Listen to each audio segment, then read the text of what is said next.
Hey everybody, Miss Teacher here. We're taking a look at questions 5 and 6. It says, Penelope downloaded 12 movies for $72. She had a gift card for $120. Which equation represents D, the amount of money in dollars that Penelope has left on the gift card? And they give us these choices.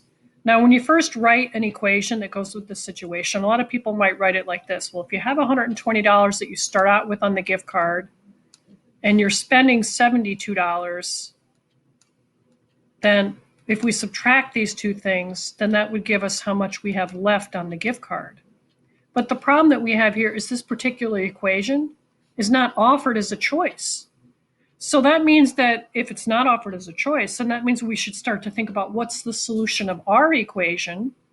And when we find the solution by subtracting these two things, which would be 48, by the way, then we would want to see which one, if we substitute a 48 for the D, which one would be a true statement. So let's give that some thought. If we substitute in the number 48 in choice A, so D is right here. If we're going to do 48 minus 72, is there any way we're going to get 120? Probably not. So A is probably not one we're going to pick. If we do 12 times 48, is there any way we're going to get 120?